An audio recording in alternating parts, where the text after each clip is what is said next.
G'day trendsetters, John with Gravel Cyclist coming to you today with our review of the Pivot Vault gravel bike.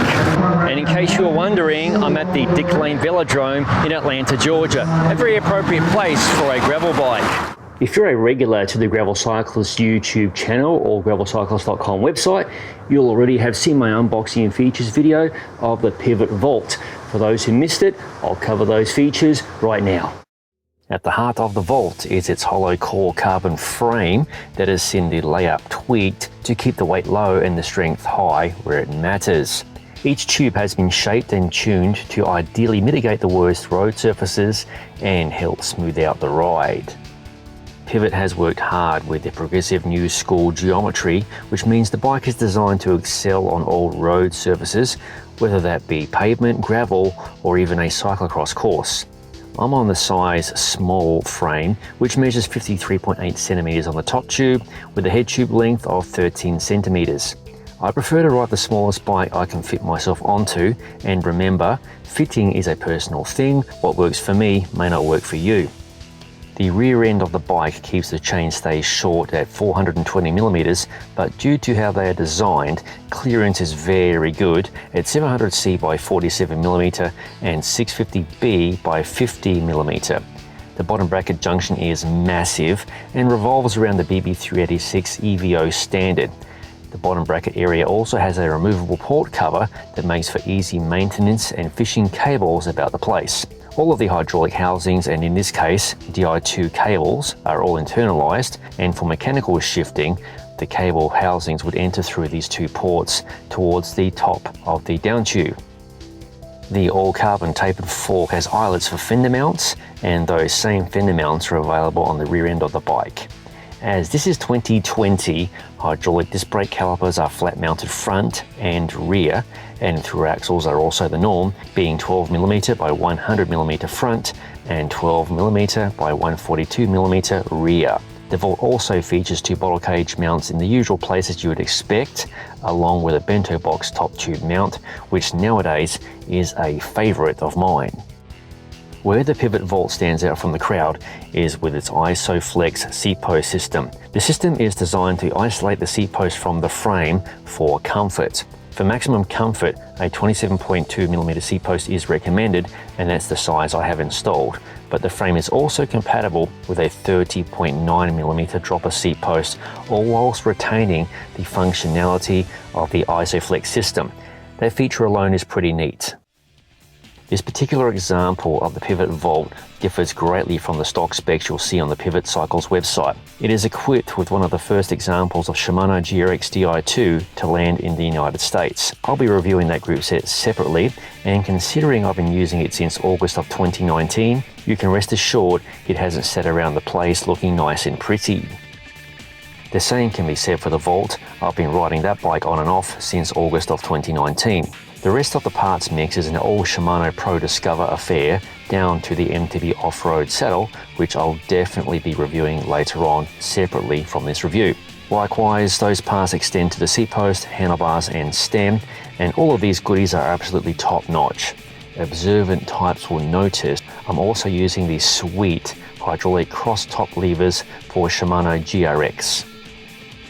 Onto wheels, I used 3 wheel sets on the Pivot Vault: the Shimano GRX wheel set in 700C, the FSC.Bike G28/32X wheel set, and the ultra badass Zentis Kappa 2 650B quad spoke wheel set.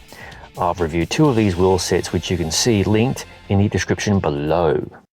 So that's the tech specs covered. How does it ride? Everyone is going to wonder, does the rubber/nylon durometer sleeve of the Vault's ISOFlex system actually do anything? It was hard to detect because tire pressure is the biggest factor to overall comfort on a fully rigid gravel bike. But there is a small amount of springiness, for a lack of a better word, that is felt whenever you're riding seated.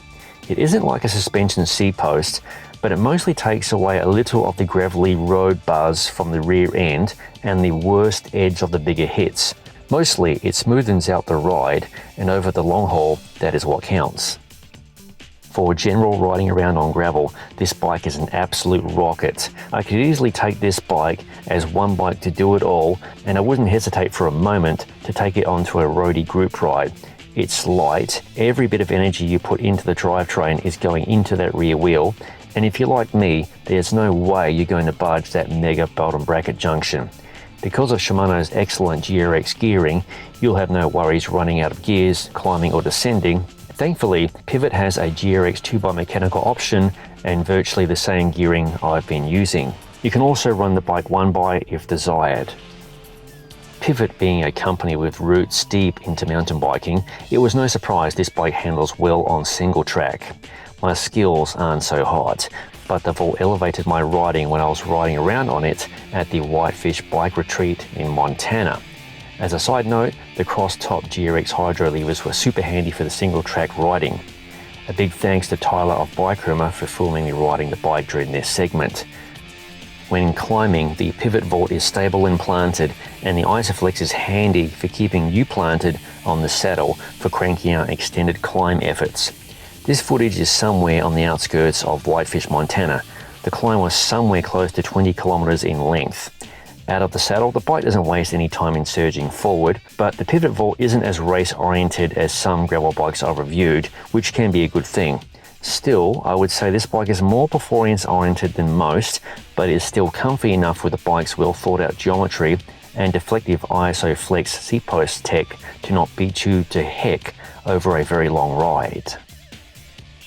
When descending, the vault is flat out fast and confident on the descents. I used Shimano's GRX wheelset in Montana, which is a good all-round wheelset for general riding and training, but it isn't a super high-end performer. However, combined with the Vittoria Torino Mix 700C by 40mm tyres, I was able to corner without worrying too much about washing out the front end. The vault's fork tracks well and keeps the bike in line. I always descend on the drops, and the vault favours someone who is confident when descending. That's not to say it wouldn't work well for someone new to gravel either. The well-rounded geometry means the bike isn't twitchy with super close toe overlap.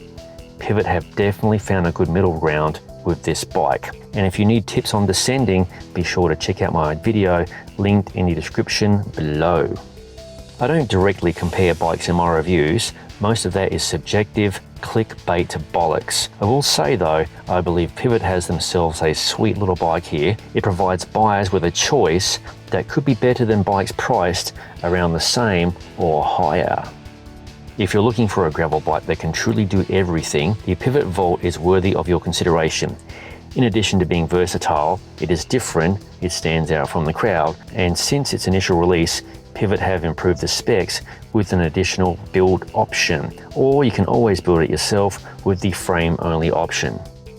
I realise nowadays there's a ton of gravel bikes on the market, so I hope you found my review to be helpful and insightful in making an informed purchase decision. In closing, I'd like to remind everybody that my reviews are unpaid and independent. I'm not the sort of bloke who's going to ask you to send me money to provide you with independent reviews.